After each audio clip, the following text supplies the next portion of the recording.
The rain had been falling since noon, and by the time Meredith Bryce sat down across the mahogany conference table on the 41st floor, it had turned into the kind of gray Chicago downpour that made the whole city look underwater. She held the pen so tightly her knuckles went white. Beside her, Nadia Fenwick, her lawyer and the closest thing she had to family left in this city, reached over and pressed 2 fingers to Meredith's wrist, a small gesture that meant breathe. Across the table, Grant Halloway didn't look up. He was scrolling through something on his phone, his charcoal suit pressed to a razor edge, his wedding ring. The one he still wore, technically, until this signature made it stop meaning anything, catching the light every time his thumb moved. He had scheduled the meeting for 4 o'clock because his flight to Miami left at 7, and he had said so twice already, as if Meredith needed reminding that she was inconveniencing his evening. "We're just waiting on you," he said, finally glancing at her. Not at her face, at the paper. Meredith was 5 months pregnant, and the waistband of her skirt had started digging into her that morning, and she had thrown up twice before leaving her apartment, and none of that was information Grant had asked about in the 11 weeks since he'd moved out. He didn't know she'd been putting off the doctor because she couldn't afford the copay on top of rent. He didn't know she'd sold her mother's ring to cover last month's electric bill. He knew, because the tabloids had made sure everyone in the city knew, that a photographer had gotten a shot of him leaving a townhouse in Lincoln Park at 6 in the morning with a woman named Piper Lang, whose face was on 3 different billboards for a skincare brand that spring. Meredith signed her name. The pen dragged a little on the 3rd letter, and a single tear dropped onto the page and bled the ink into a small gray bloom beside her signature, right over the word dissolution. She didn't wipe her face. She had decided, somewhere around the 5th month of watching her marriage disintegrate in public, that she wasn't going to give anyone in that room the satisfaction of watching her wipe her face. "Good," Grant said, standing, buttoning his jacket. That wasn't so hard. He didn't ask if she needed a ride. He didn't ask about the baby.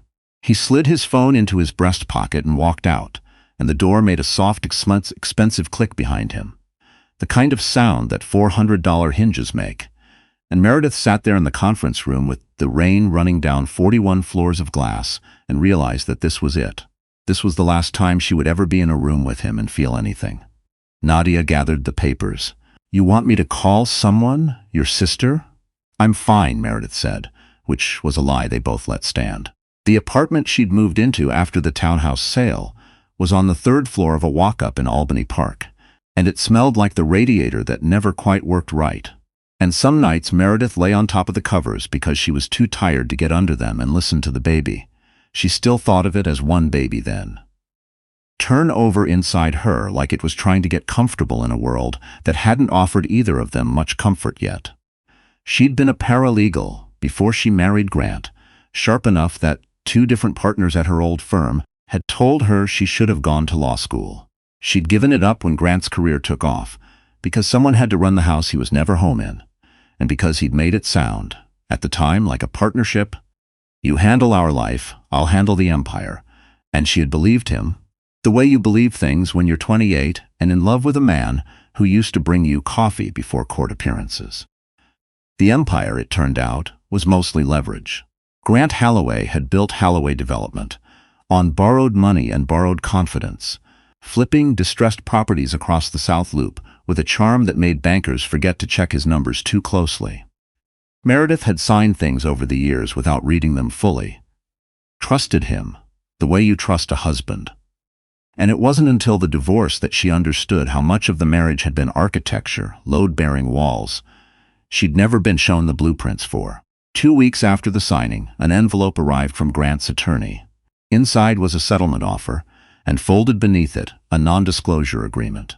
In exchange for the enclosed sum, Meredith Bryce agrees to refrain from any public statement, written or verbal, regarding the marriage, its dissolution, or any matter pertaining to Grant Halloway or Halloway Development in perpetuity. The enclosed sum was $40,000. It would have covered maybe 8 months of rent and diapers, if she was careful. She called Nadia, standing in her kitchen with the paper spread on the counter. "He's trying to buy your silence," Nadia said, and Meredith could hear her pacing on the other end, the particular clip of Nadia's heels on the office floor when she was angry. You sign that, you lose everything you'd ever be entitled to, if this thing turns out the way I think it's going to turn out. What way is that? The way where I've spent 3 weeks pulling Halloway Development's filings and something doesn't add up. Nadia's voice dropped. Don't sign anything yet. Just give me a little more time. That night, Meredith sat at her kitchen table with the pen in her hand and the document in front of her, and for one long, tired hour she genuinely considered it. $40,000 felt like an ocean when your bank account had 3 digits in it. Then her phone buzzed with a text from a number she didn't recognize. If you actually cared about that baby, you'd stop trying to drag its father's name through the mud. Grow up.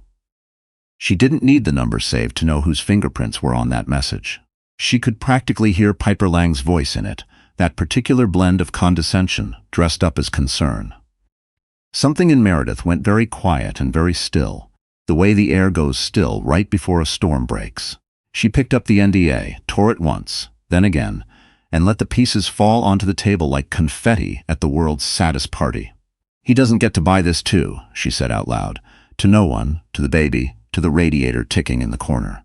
3 weeks later, on a Thursday night in October, Meredith worked a closing shift at the copy center downtown, one of the 2 jobs she'd cobbled together to make rent, and missed the last express bus by 90 seconds, which meant 40 extra minutes standing at the stop on Lower Wacker, with the wind coming off the river cutting straight through her coat.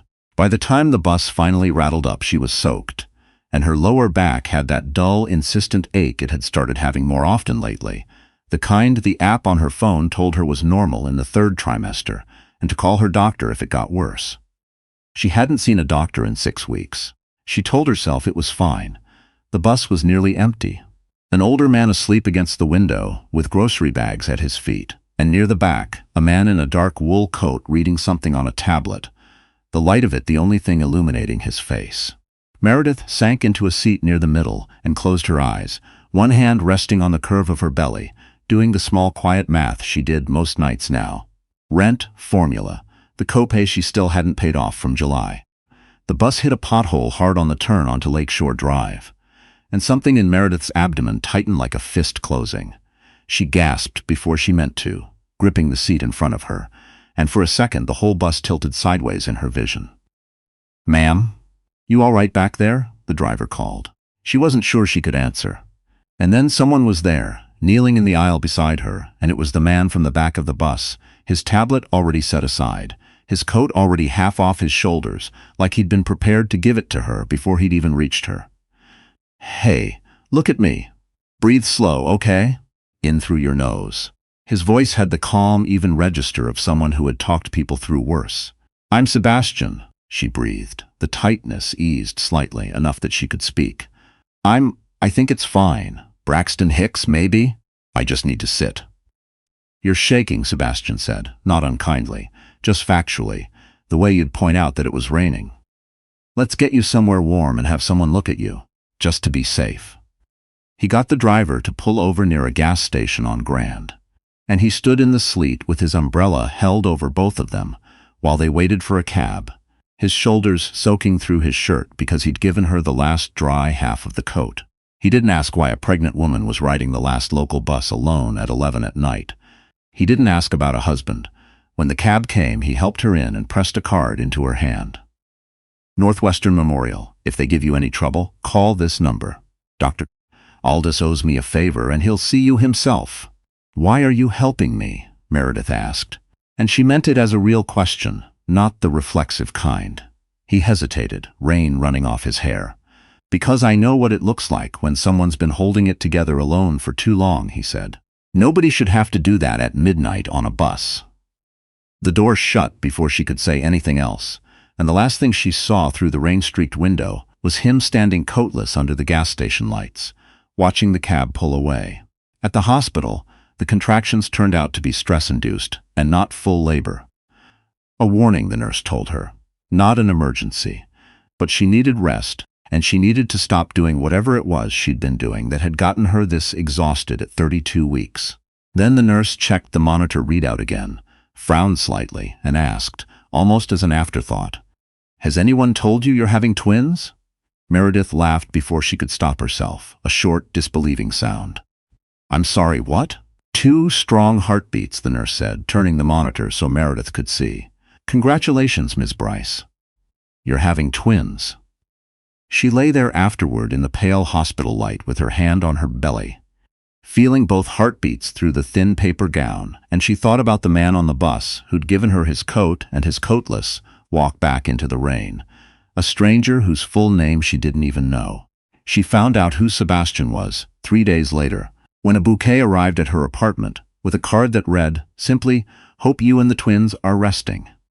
S. Sinclair and Nadia, visiting with a casserole and a bag of prenatal vitamins, took one look at the card and nearly dropped the casserole. "Sebastian Sinclair," Nadia said slowly. "Meredith Sinclair Capital. That's Sebastian Sinclair." Meredith had heard the name the way you hear the names of buildings. Present, unremarkable part of the skyline. Sinclair had quietly built one of the largest private investment firms in the Midwest, and stayed almost entirely out of the press doing it, which in a city that loved its billionaires loud was its own kind of statement. She wrote him a thank you note, because that was the kind of person she was, even when exhausted and broke and blindsided by twins. And he wrote back, and somehow that turned into coffee, and coffee turned into him showing up. Always with some plausible, understated reason. Dropping off a car seat his sister hadn't ended up needing, checking in after a doctor's appointment he happened to remember the date of. Until Meredith realized, somewhere around her due date, that Sebastian Sinclair had become the most stable thing in her life, without either of them naming what was happening. He was in the waiting room when the twins were born on a snowy morning in February, not because anyone had asked him to be, but because Nadia had been stuck in court and Meredith hadn't wanted to be alone. And when she'd mentioned it in passing the night before, he'd simply said, "I'll be there," and he was pacing the hallway in a dress shirt with no tie, looking more nervous than a man who moved hundreds of millions of dollars for a living had any right to look over a stranger's labor. She named them Eli and Noah. Grant did not call. Grant did not send anything. Grant, as far as Meredith could tell from the one update Nadia gave her, was in Miami with Piper, and the tabloids had already moved on to speculating about their wedding date. The wedding, Meredith and Sebastian's, 18 months later, small and at his lake house north of the city, because neither of them wanted a spectacle, made exactly one gossip column, a single paragraph noting that reclusive investor Sebastian Sinclair had married a woman previously known for her contentious divorce from developer Grant Halloway, which Meredith read once, felt a brief flare of old humiliation, and then set the phone face down and went back to watching Eli try to eat a fistful of grass in the backyard, while Noah narrated the attempt with the outraged authority of a 2-year-old sister. Life, for a while, was almost unbearably ordinary in the best way. Sebastian adopted the twins formally that spring, a quiet courthouse afternoon that meant more to Meredith than the wedding had. Margot, who ran Sebastian's household with a competence that made Meredith feel, for the first time in years, like she could exhale, taught her how to make her grandmother's biscuit recipe in a kitchen 20 times the size of her old one. Meredith went back to school part-time, finishing the law degree she'd abandoned a decade earlier, because Sebastian had asked her one night, entirely seriously, what she would do if money and time were not obstacles. And she'd surprised herself with how fast the answer came. It might have stayed ordinary, but Grant Halloway did not do well with being erased from a story, and by the time the twins turned 3, his company was in trouble. The kind of trouble that made men like him desperate, and desperate men, Meredith had learned once already, did not go quietly. The invitation to the Winter Lights Gala at the Drake arrived through Sinclair Capital's usual channels, a black tie fundraiser for the Children's Hospital that Sebastian's family had supported for 3 generations. The kind of event where old Chicago money mixed with new in a ballroom dripping with crystal and orchids flown in that morning. Meredith had attended a dozen events like it by then, and no longer felt the old vertigo of not belonging. But this one made her hands unsteady as Margot zipped the back of her gown, deep emerald silk, understated, nothing that screamed for attention. "You look like exactly what you are," Margot said, meeting her eyes in the mirror. "A woman who built something real." Sebastian found her in the hallway, adjusting his cufflinks, and stopped when he saw her, the way he still did sometimes, like he was recalibrating to how lucky he'd gotten. "You're going to be the only interesting thing in that room," he said. "That's not the goal." "No," he agreed. "But it'll happen anyway." It happened almost immediately. They'd barely crossed the ballroom floor before Meredith felt the shift in the air, the particular hum of a room that had just recognized someone, and she turned to find Piper Lang approaching in a silver gown, her smile already sharpened for the occasion. "Well, if it isn't Mrs. Sinclair," Piper said, loud enough for the small cluster of guests nearby to hear. Her tone dipped in honey with something bitter underneath. "Quite the glow-up. Sebastian, you really do have a type. Sad little strays with big eyes." Meredith felt the old flinch rise in her chest and let it pass through without taking root. "You're right that it takes something to start over from nothing, Piper," she said evenly. Not unkindly, which somehow landed harder than cruelty would have. "You should try it sometime." Piper's smile faltered for exactly 1 second before she recovered it, turned and drifted toward the bar. The rest of the evening moved the way galas do, in currents of small talk and clinking glass, until the moment Sebastian was called to the stage to accept an award on behalf of the Hospital Foundation. And, in the middle of his remarks about resilience and quiet strength, his eyes found Meredith's across the room, and everyone in that ballroom understood, without him saying so, exactly who he meant. It was afterward, near the coat check, that Grant Halloway appeared. He'd aged in the way men do, when stress finally catches up with charm. Thinner in the face, a tightness around his eyes that expensive tailoring couldn't fully disguise.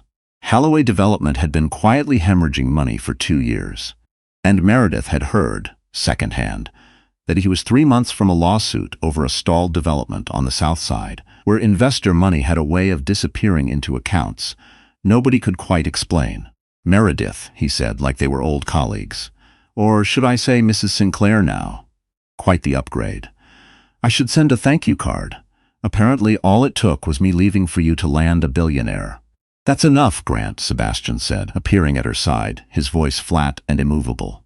Grant ignored him, eyes still on Meredith, something ugly surfacing under the charm now that his company was drowning, and his new marriage to Piper had already started fraying at the edges in the tabloids. Nobody thought Meredith read anymore. "Must be nice," he said, "getting to walk away clean while the rest of us actually build something." Meredith felt something in her go very calm, the same stillness she'd felt the night she tore up the NDA. "You want to talk about building something," she said. "Let's talk about the escrow accounts on the Pershing Road project." Grant went white. "I kept copies," she said, and reached into her clutch, drawing out a slim folder she'd carried into that ballroom on the small private hope that she might never have to open it, and the larger, older certainty that she probably would. Inside were photocopies, bank statements, wire transfers, a set of investor disclosures with numbers that didn't match the numbers Grant had shown the actual investors. She'd found them years ago, boxed up in the garage during the divorce. Financial records Grant had once asked her to file and never asked for back. She hadn't understood what she was looking at then. Nadia had understood immediately, the week Grant tried to buy her silence with an NDA, and had quietly, patiently, over 3 years, built a case around them. "You're bluffing," Grant said, but his voice had lost its polish. "Am I?" Meredith said. "Or have you just run out of people willing to lie for you?" The small crowd nearby had gone very quiet. Somewhere behind Grant, Piper had drifted close enough to hear, and her face, for once with no performance in it, went pale as she absorbed what the folder in Meredith's hand actually meant for the life she'd built her name on. "You'll regret this," Grant said. "No," Meredith said. "I already regretted enough. This is just the part where I stop." Sebastian's hand found hers, steady, and they walked out through the lobby together while, behind them, in the golden light of a ballroom that had once made her feel invisible, Grant Halloway's carefully constructed life began, quietly and irreversibly, to come apart. The fallout took the better part of a year. Grant sued Meredith for defamation within the week, claiming she'd fabricated the documents to destroy him out of spite over the divorce. The suit made 3 news cycles and gave the tabloids exactly the story they wanted: ex-wife versus disgraced developer, dueling headlines about who had wronged whom first.